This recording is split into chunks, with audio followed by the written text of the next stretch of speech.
नमस्कार, नागपूर समय न्यूजमध्ये आपलं स्वागत। आजच्या मराठी बातमीकरता मी आहे आपल्यासोबत रत्नाकर। घेऊया आढावा ठळक घडामोडींचा।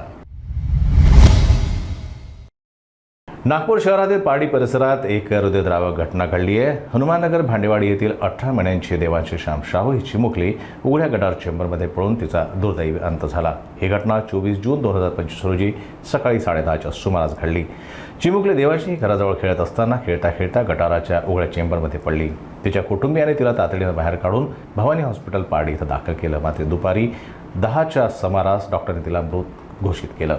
या प्रकरणी तिच्या काकांनी मनोज जमनादास प्रसाद शाहू यांनी पारडी पोलीस ठाण्यात तक्रार दाखल केली असून सहाय्यक पोलीस निरीक्षक कंकाळ यांनी अकस्मात मृत्यूची नोंद केली आहे। या घटनेचा पुढील तपास सुरू आहे। नागपूरच्या कळमना पोलीस ठाण्याच्या हद्दीतून एक मोठी कारवाई समोर येते आहे। देशी बनावटी कट्टा आणि 2 जिवंत काडतुसांसह 2 आरोपींना अटक करण्यात आली असून तिसरा आरोपी अंधाराचा फायदा घेत फरार झाला आहे। ही कारवाई उपनिरीक्षक संतोष कुमार रामलोड आणि त्यांच्या पथकाने केली आहे। नवीन आरटीओ कार्यालयाजवळील चिखली परिसरात संशयित आरोपी येणार असल्याची माहिती खात्रीशीर सूत्रांकडून मिळाल्यानंतर पोलिसांनी सापळा रचत ही कारवाई केली। 3 आरोपी मोपेडवर आले असता त्यांना थांबवण्याचा प्रयत्न करण्यात आला, मात्र यात एक पळून गेला। उर्वरित दोघांना अटक करून त्यांची झाडाझडती घेतली असता एका आरोपीकडून देशी कट्टा आणि काडतुस सापडले। ही कारवाई डीसीपी निकेतन कदम, एसीपी विशाल क्षीरसागर यांच्या मार्गदर्शनाखाली वरिष्ठ पोलीस निरीक्षक प्रवीण काळे यांच्या नेतृत्वात करण्यात आली आहे। नशा विरोधातील लढ्याला बळ देत नागपूर पोलीस आयुक्तालयानं ऑपरेशन थंडर 2025 सुरू केलं आहे।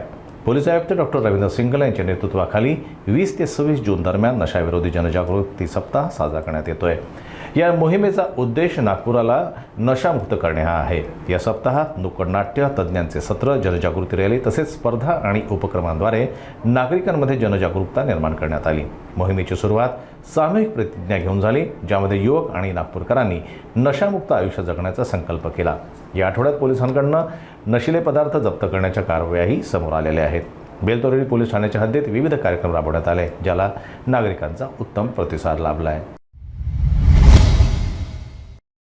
नागपूर आंतरराष्ट्रीय विमानतळावर इंडिगो एअरलाइन्सच्या निष्काळजीपणाचा गंभीर प्रकार समोर आला आहे। 24 जूनच्या संध्याकाळी झालेल्या जोरदार पावसात इंडिगोच्या फ्लाईटनं पोहोचलेले प्रवासी एअरब्रिजची सुविधा न मिळाल्यानं बसमधून टर्मिनलपर्यंत गेले, मात्र ही बस देखील छतावरून टपकत होती, त्यामुळे प्रवाशांना संपूर्णपणे भिजून प्रवास करावा लागला। यामध्ये वृद्ध, महिला आणि लहान मुले यांचाही समावेश होता। हे ज्या परिस्थितीमुळे त्रस्त झाले आहेत, कुठलीही पर्यायी व्यवस्था यावेळी उपलब्ध करून देण्यात आली नाही, त्यामुळे प्रवाशांनी संताप व्यक्त केला। या घटनेचा व्हिडिओ एका प्रवाशानं शूट करून सोशल मीडियावर शेअर केला, जो आता व्हायरल होतोय।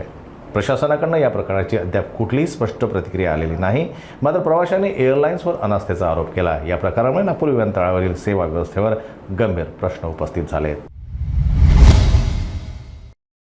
मुंबईच्या विधान भवनातून देशभरातून आलेल्या बजेट समितीच्या सदस्यांसाठी एक भव्य आणि राजसी भोज आयोजित करण्यात आला। या भोजसाठी प्रत्येकी 4,500 रुपये खर्च करण्यात आले, तर जेवण चांदीच्या ताटात देण्यात आलं। याची किंमत प्रत्येकी 550 रुपये होती। एकूण 600 पाहुण्यांसाठी ही मेजवानी आयोजित करण्यात आली होती, ज्याचा एकूण खर्च तब्बल 27 लाख रुपये झाला। ही माहिती सामाजिक कार्यकर्ते विजय कुंभार यांनी त्यांच्या पोस्टद्वारे उघड केली असून त्यांनी या मेजवानीबद्दल साधक बाधक प्रश्न उपस्थित केले। त्यांनी यावर टीका करत म्हटलंय की एकीकडे साधेपणा आणि खर्चावर नियंत्रणाचा संदेश देणारी ही समिती स्वतःसाठी इतकी खर्चिक मेजवानी आयोजित करते, हे दुर्दैवी आहे। या खर्चिक मेजवानीवर आता सामाजिक माध्यमातून तीव्र प्रतिक्रिया उमटत आहेत आणि सार्वजनिक निधीच्या वापराबद्दल पारदर्शकतेची मागणी जोर धरत आहे। नागपूर समय न्यूजच्या या मराठी बातमीपत्रामध्ये तुर्तास इतकंच। बघत राहा इतर घडामोडींकरता नागपूर समय न्यूज। नमस्कार।